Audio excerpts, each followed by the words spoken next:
Hello and welcome back to another episode of Wellness Wednesday Inspiration. My name is Fernanda. I am here with Dr. Linda. And today's topic is actually very relevant to what's going on right now, being November, early November, in preparation for the holidays. So, we're going to be talking about how to cope with the holidays and mental health. So if you are one of those people that are stressing out or get anxious about the festivities, or maybe you are concerned about your weight or eating habits or family gatherings, anything like that, we're going to be covering a lot of that today. And we do not have a guest. It's going to be Dr. Linda and I. We haven't done a podcast, just you and I, for a while. So I'm excited about that too. Dr. Linda, how are you?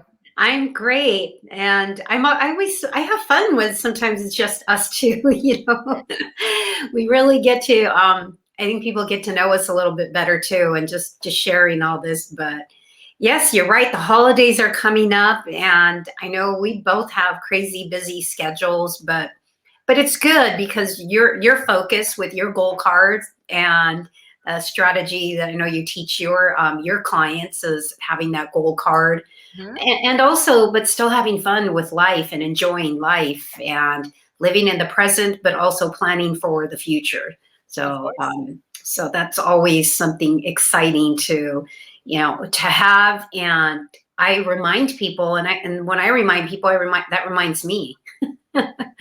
so Very true. but Very yeah. And is this going to be your first Christmas in Arizona? second. Second? I Okay. moved, yeah, I moved to Arizona August of last year. Wow, already. Already, Geez. already. So it's been a little bit over a year. Second time. I am so enjoying November weather here. It's not even like I'm wearing shorts right now. I was just at a picnic outside with my son at his school.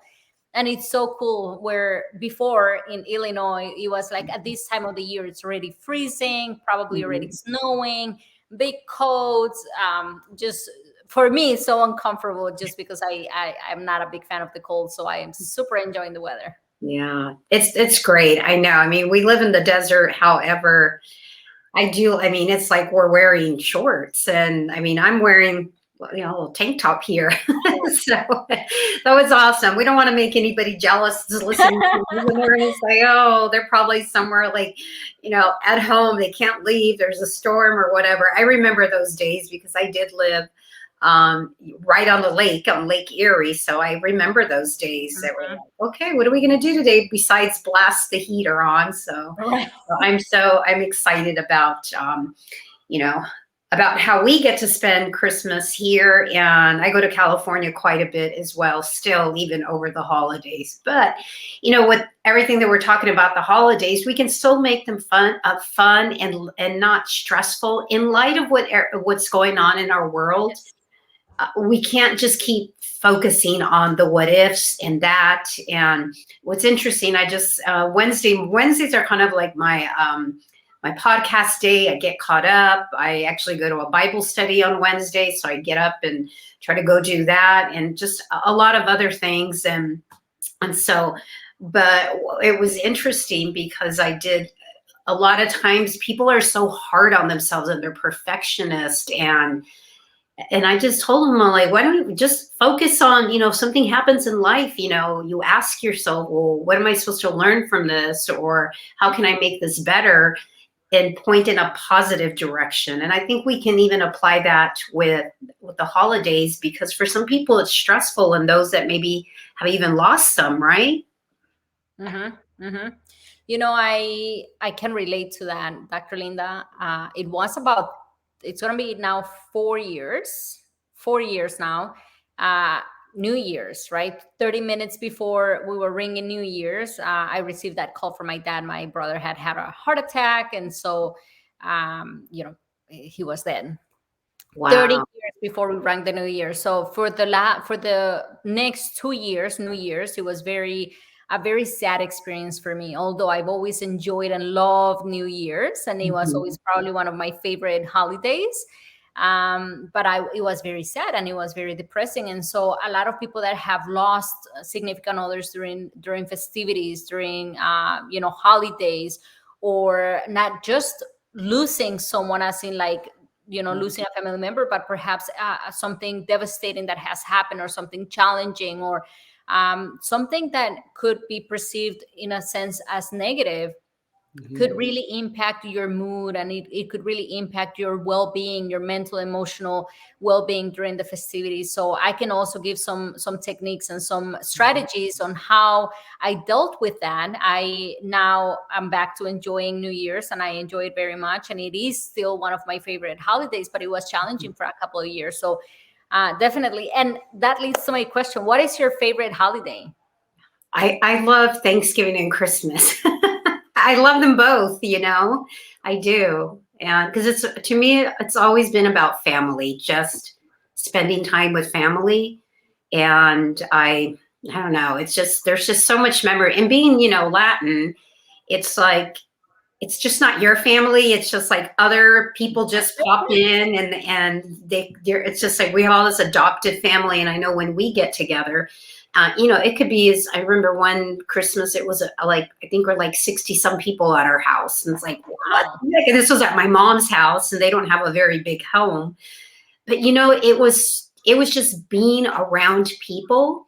And she always welcomed anybody that if they didn't have family, or they would go with their family, then they come and spend time kind of with our family. So, that's what I really love about the Latin culture. And a lot of the Italians are a lot of European countries, the same thing. And I really, really like that. And you like, I know you like now New Year's, but I mean, that was probably, I'd like to kind of find out, what did you do to get through that? Because here you get a call, like you're celebrating. A lot of us look at the new year as a new opportunity. Excited about, I'm leaving the old behind, and I have my plans for the following year. And it's almost like some people relive that. And how did you get through that? Yeah. So there was a couple of things that I did, and it all came down to working on myself.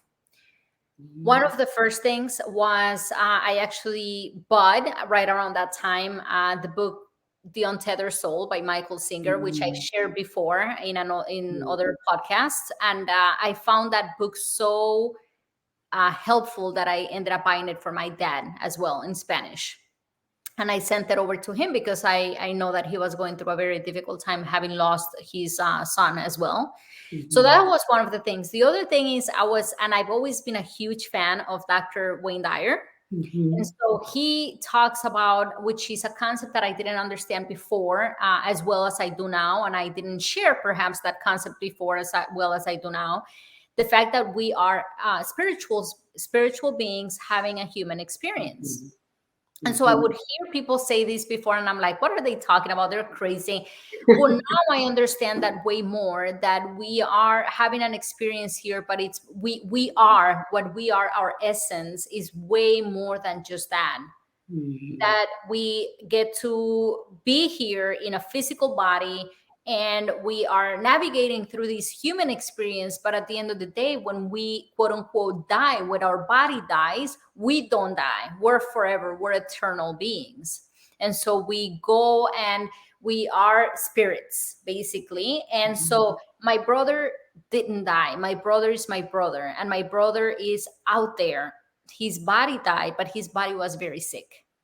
Yeah. And he was struggling, and he was in pain, and he was suffering. And so understanding all of these things, and understanding that just because someone is no longer here in a physical being doesn't mean that that person is gone, helped me tremendously. And also, of course, putting at peace, or being at peace with the fact that he was having such challenges with his health when he was alive. And so it was a process, right? Yet every New Year's, when it would come, it would be like a moment of sadness. And so when you change the way that you look at things, the things that you look at change, right? And everything's a matter of perception. So changing the perception oh, it's going to be sad because he's gone. It's going to be sad because this is the day a year ago, 2 years ago, 3 years ago.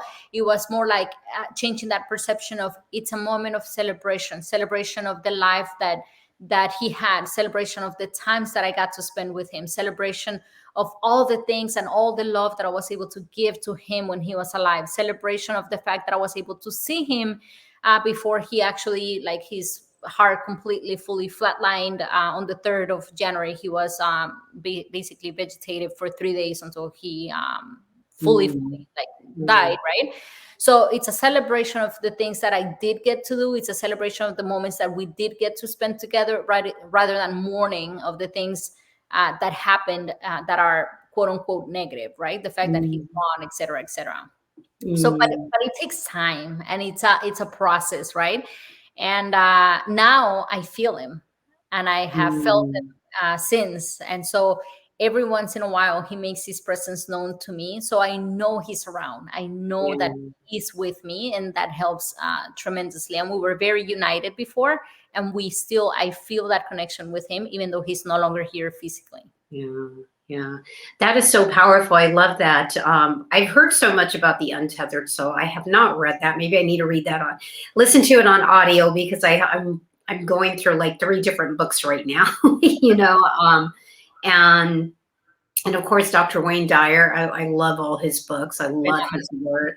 It's very soothing, and it just made me think as you were sharing this, that as you said, when you look at things differently, everything changes. But you've been doing a lot of inner work, so when you change as an individual, everything else changes around you. And doing the work of, as you said, we're all spirits, and we're just having a human experience in this vehicle. This is our vehicle right now. And it's just a tent, a house, whatever you want to call it. I know pastors will call it, well, it's just a tent. I mean, but we still have to honor and take care of the tent. We still have to do all that. And just the fact often of just like, well, how would my significant other that we've lost, how would they want me to live my life? What if I passed away? Would I want, and I was looking down, would I want them to like be moping around? I'm like, no, enjoy life, enjoy the senses, because this is what we are around. It's the senses, and to really enjoy that. And it's really powerful what you shared, because I am super blessed. I still have my mom and dad and all my brothers, and I haven't really experienced that.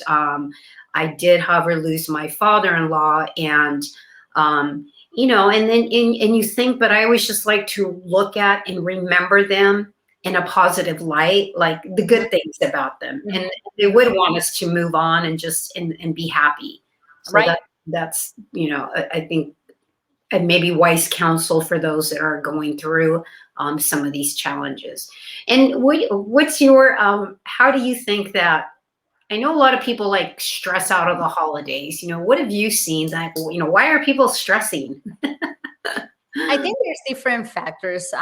One, for people that are not necessarily too social, the thought of being around a lot of people, around family. I think also, and this is probably something new within the last 2 years, with the whole pandemic and everything, a lot of people are just stressing over the fact of being in a close space with others.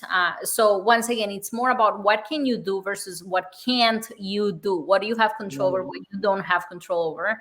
Finances probably are something that people stress over as well, right? It's Christmas, there is presents, there is money that needs to be spent, all these things, like having people over. And so it's what can you do instead of what's not in your control. That would probably be, in my opinion, at least probably the top 3 things that people stress over, especially around these times. What do you think? Yeah. Oh, absolutely. And a lot of times we stress because we don't know what the outcome is going to be. And when you're like a perfectionist, and perfectionism, you want an outcome to be a specific way. And really stress is like just worrying about something that hasn't even happened yet. instead of having faith that, I say, oh, it's going to work out. And you take the things that you need, you do what you need to do, of course, and you take action. But, in the end, it always worked out. And I thought, like you're saying, of course, the pandemic, the agreement, disagreement of everything with the masks, the shots and so forth. And just a controversial and all that can be very stressful for some people. And I just get to the point where I let everyone's just going to have their own opinion and their own belief, and that's okay. And, that's their thought, that's their belief. It doesn't necessarily mean it has to be mine to make me happy. So we just have to let people be, I think, at that point. And like you were saying about, sometimes people spend more money than they need to, or maybe they don't even have it, but something tells, well, so-and-so, they always buy all the big extravagant gifts. Well, like, good on them, but maybe you could be known for the person that brings the most awesome desserts or the most funkiest hat, or, you have the crazy Christmas outfit, the Santa outfit you're wearing, or something of that sort. Or the most meaningful gifts, sometimes the most meaningful gifts are like the least expensive, because they are meaningful for a reason, right? Find out what is it that somebody likes, really likes, truly likes, and how can you make it a point for you to show up with that specific meaningful thing for that person. And sometimes it could be literally like printing a picture, which is 10 cents, and framing it, which is $10 or less, right? And so it could be something so inexpensive but thoughtful, or writing like a handwritten note or whatever it is. And so many times the gifts are not necessarily just going out there and spending, I don't know, crazy amounts of money, but what can you do for someone that would mean a lot for that person? Yeah, that's so true. Even the picture, even writing, like you were saying, writing a note, putting it in a frame, and so they can have it at their desk, or when they first walk into their home, or somewhere where they see where they have that daily reminder. It doesn't have to be expensive, and you can limit your gift exchange as well, because I think a lot of times we make it about the gifts and everything. But I know with our family, because it's a big family, I don't give gifts. I don't get gifts for everybody. And then my parents are at the age where, like, we don't need anything. Stop buying us stuff. And so we just do kind of like a white elephant, not really a white elephant. I mean, we put like a price range, and they're actually nice gifts. And whoever wants to participate wants to participate. And we have fun with it, because you could swap it, or somebody sees something and they grab it. And that's a lot of fun. And then just keeping things really simple, even with the meals and desserts, and it's okay to delegate. And even if, like, you're hosting it at your house, oh, can you bring this? Or it would really be great if you can assist. Can you bring the plates? And yeah, we don't want paper plates, but we want kind of some nice, like, festive plates that maybe you could bring. That would be really awesome. And most people are going to say yes. No one's going to say no. Things of that sort. And last year, that's something that applies for everything in life. It's learning how to ask for help. Yes. And I think most of us, me included, I personally feel like I still kind of have that challenge of asking people for what you need. Yes. And that could be because you, like, in my opinion, I got it, I can handle it. Well, you could, but it's easier with help, right? Or maybe the fear of, what if they say no to me? Well, what's the worst thing that can happen? They say no, and then you ask somebody else, or you figure it out, right? But asking for help in any area of your life, especially during the holidays, if you feel like you're stressing about it, or you don't know how to do something, or maybe your budget is not, large, or whatever it is, just ask for help. And I guarantee that there's people that are going to be more than happy to help, because they're going to feel now like they're participating. So yeah, definitely. That's a big one. And I'm glad you brought that up, because that was one of the books that, when I was going through my journey of 75 Hard, it was one of the books that I read with Mark Victor Hansen and his wife. And it was Ask. That was the name of the book, Ask. And it was really exactly what you said. What's the worst that can happen? If you ask and they say no, you're in the same place that you were before you even asked. But if you ask and they say yes, you're a step ahead. Hmm. And so I think you just really just asking, it's okay. It's not a sign of weakness. And I think we both are kind of like, yeah, we want to do it all, and instead of asking for help, but it's good. And then it steals the blessing and opportunity from someone else to Right. do something good. Yeah. So that's a good one. Now, do you do a lot of preparation for, for like Thanksgiving? Are you having Thanksgiving at your house and hosting Christmas at your house, both? So what we do, Dr. Linda, what we have done over the past years actually is with my family, and I don't have a big family here. Most of my family is back in Colombia. So what we do is we actually alternate holidays, right? So for Mhm. example, if this year I commit to doing Christmas, then my mom would prepare, Thanksgiving, and then my brother's family would prepare New Year's. And so Mhm. it's three people, three holidays, three major holidays around this time. And so I would only be in charge of basically just preparing for one, right? And then from there, let's say if this year I am Christmas, we haven't assigned yet, but if this year I'm assigned Christmas and it's a choice, right? Oh, I want to take this one. Oh, I want to take that one, whatever it is. Then I just Google different recipes of whatever I want to make, and I start preparing with maybe 2 weeks in advance. Okay, what do I need Mhm. from the store? What ingredients do I need? Any help, right? Do I know how to make something, or do I not know how to make something? And then Mhm. it's just making the meal. When my family comes over, then we kind of just set everything, like set the table and everything together. We put music on. We're a very musical Mhm. family, so we put music on. We get in the spirit, and we celebrate as a family. We sit down, we eat our dinner, we do the gratitude, especially during Thanksgiving, all the gratitude around the Mhm. table. What are we grateful for, et cetera, et cetera. And then we just spend time together. We play games, or we just talk, or we do some sort of activity as a family together. But it's very, like you were saying, right? Keep it simple. Keep it, Mhm. doesn't have to be something super crazy elaborate. At least not in my case. I don't do anything super elaborate. I keep it Mhm. simple. It's more about spending time with my loved ones, and that's what the experience is about. Yeah. And it's the conversations that you're having, because I always think those conversations are like spiritual experiences that you're having with the person, whether it's at a store, whether it's at home. It could be the UPS man that's dropping something off, or the mailman. You just, you take a minute and you chat and you exchange words, and they feel your presence. And something as simple as that. And it really does come down to keeping it simple, the happiness, and as you were saying, to start planning. Like, for instance, because I have a very I wouldn't say strict diet. It's just like I choose to eat more of a paleo, ketogenic type of template. That's just how I choose to eat. So I prepare all the meals that way, and I will add extra things that maybe others might want, but I don't go out of my way. So when people come to the house, if they want bread, I'm like, okay, well, I have gluten-free bread, so you can have that, and or have or not. So Right. I don't really worry about that and try to please everybody. It's like, hey, they might enjoy this and are like, wow, this is really good. I thought eating healthy, tastes horrible, or but it doesn't. So I kind of tend to simplify that instead of making two meals like, okay, this is like the regular what everybody else eat, and this is the gluten free, or this is the low carb, and this is the keto. It's just like I'm Mhm. just going to prepare how I prepare.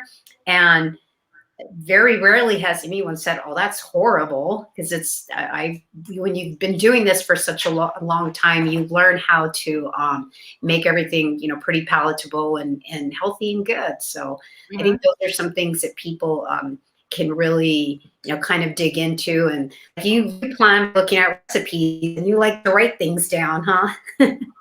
I am not very versed like in cooking, to be honest, right? And so when it comes down to like doing something special or something different, perhaps of what I would normally eat, which is something that I do try to do every holiday, right? Make something Mhm. different, make something special, make something just different.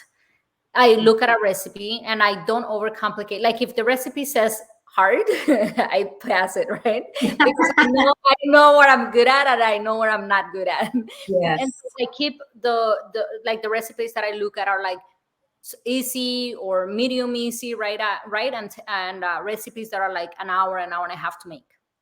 Nothing Mhm. overly complicated, right? And Right. so I know my limitations too when it comes to food. If I'm looking at a recipe and I don't know half of the things that are in the ingredients list, I pass it, right? Yeah. No matter how good or how many reviews it has, I know that I my skills basically, and so I keep it simple, but I do make an effort of making something different or something that people are going to enjoy when they're eating. Yeah. And Now, uh-huh. go ahead. Go ahead, finish up. You were saying? I was gonna say now something that you were mentioning kind of brought up another point for me is that if you know, for example, that you always have to have something specific or you are in a specific type of diet and you know that where you're going maybe they don't have that, or for Mhm. example, I don't eat pork, right? And so if I know that where I'm going the meal is going to be mainly pork and something else, either if you're going to be with the some okay with the something else, then good. Otherwise you can bring a small portion of something for yourself. I personally would not get offended if somebody does that in my house, or I've done it too. Like if I know that I don't need something, I'm not necessarily going to eat it, and Mhm. very respectfully, I'm sorry, I would pass on these, but thank you so much, I will eat some of the Yeah. other stuff or whatever it is. So that's something that I personally do. And if I have to accommodate myself with what I do eat, what I don't eat, then it's one of those things where I respect others, and Mhm. I respect my eating habits as well. So how do you respond to, like you were saying, I'll pass on that? Because sometimes when you're following a different type of template and people will bring the like, I made this just for you, and it's loaded with all this crap that you don't eat. I'm not going to eat something that has all this sugar, and come on, it's just once a year. And I kind of look at it like, it's almost like, well, would you want me to cheat on my husband? It's only once a year. I said, or I asked them, I'm like, well, would you be okay if your husband or your wife cheated on you just once a year? Would you be okay with that? Oh, well, this is totally not, that's not even like, I'm like, well, for me it is. Right. And so sometimes people, so just like, and just kind of nicely say, oh, I have to pass on that because, and you don't even have to, because I always say, your health is none of their business, Nope. but you can choose to be nice about it and say, you know what, if I eat that, I'll probably be throwing up in your kitchen, and I don't think you want that. Right, right, right. And you can say it in a very polite way. You can say it in a very respectful way. Yes. But you don't, I really truly believe that you don't have to compromise your values Mm, or your principles or your customs or your anything that you feel very strongly about just to make others feel okay. 100%. No And matter what, not just in food, but in yeah, anything, right? If somebody's telling you, oh, go ahead and steal these, nobody's gonna know, there's no cameras around, and that's something that goes completely against your values, you're not gonna do it just because there is no cameras. Like, yes. and so if it's something that you feel very strongly about, in a very nice, respectful way, you can say, no, no, thank you so much, I appreciate it, I appreciate the gesture, but I'm gonna have to pass on that. Absolutely. That's so true. I like that, what you mentioned about that, about keeping things simple. The other thing that this kind of just brings to my mind, um, my mom would always, every year she'd make tamales. That's just a Latin thing, it's a Mexico thing. So Right. I personally don't eat them. I just do not do well with corn. So I'll help her. But a lot of, that's just her thing. My mom loves to cook. So we'd have tamale parties, and I'd invite some of my friends. And I remember when I was in college, there was like a couple of guys, and they were Caucasian, and one was African American, and they're like, "What's this?" And I'm just like, "Oh, it's easy. You just grab this." And we have this little factory going. I mean, we probably made like 12 dozens like within 2 hours, because it was my mom, and then sometimes it was my kids, and every year it would change. Like, but now that I'm not in California, my mom just buys them. But I miss the time of being there and actually making a lot. And you can do that if people want to do like a cookie exchange, or they're doing gift exchanges, and you can always plan something and say, hey, let's do a gift exchange, get together, and you just kind of make your stuff. Everybody can be creative, and that could be a form of celebration and just being together with people. But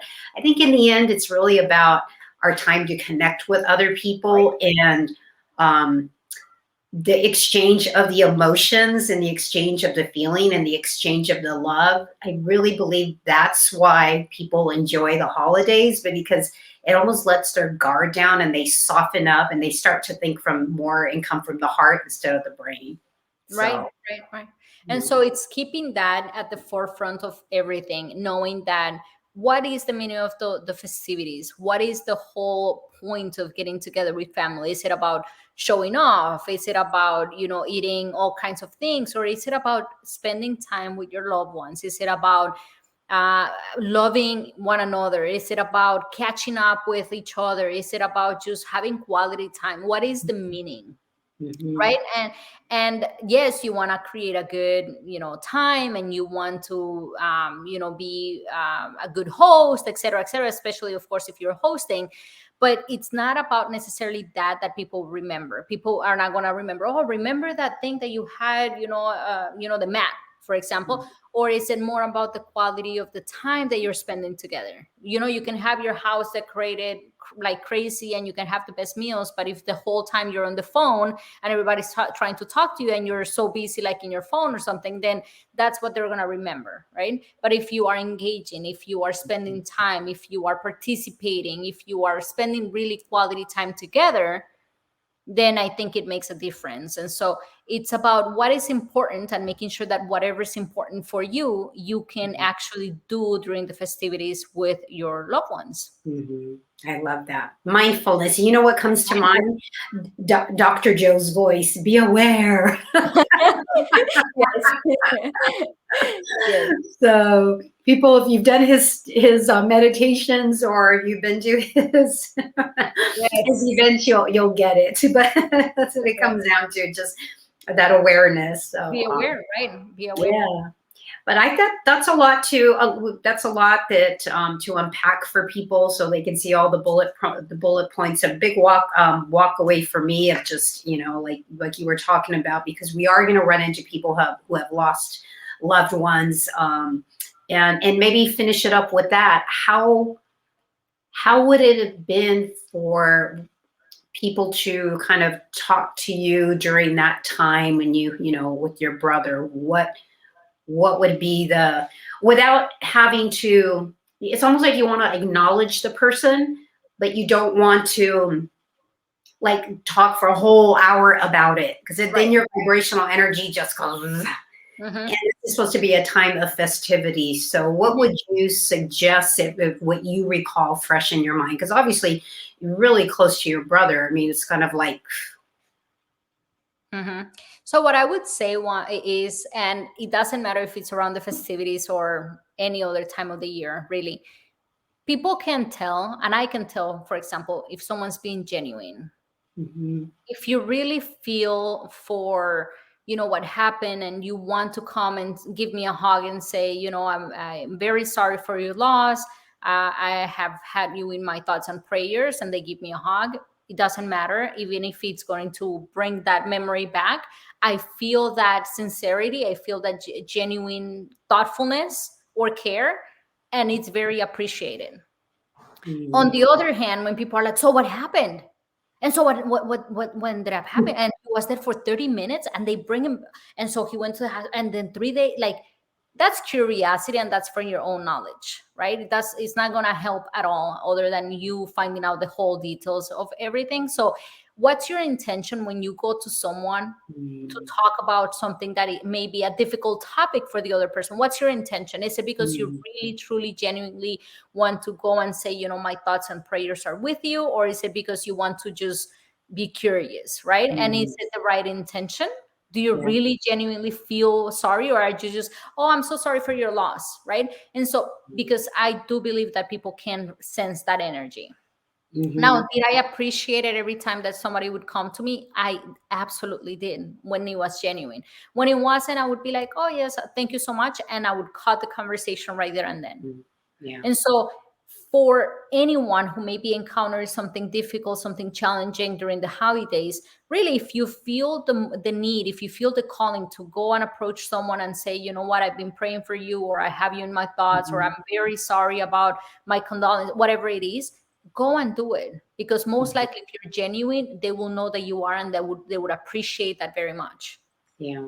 Yeah. Other than that, if you don't feel it in your calling, or if you feel like it's just everybody's doing it and you have to do it, don't do it. Hmm. Don't do it. Yeah. Yeah. I love that. And just being, I think it's just really being true to yourself, Hmm. and like you said, there's curiosity, but for what benefit?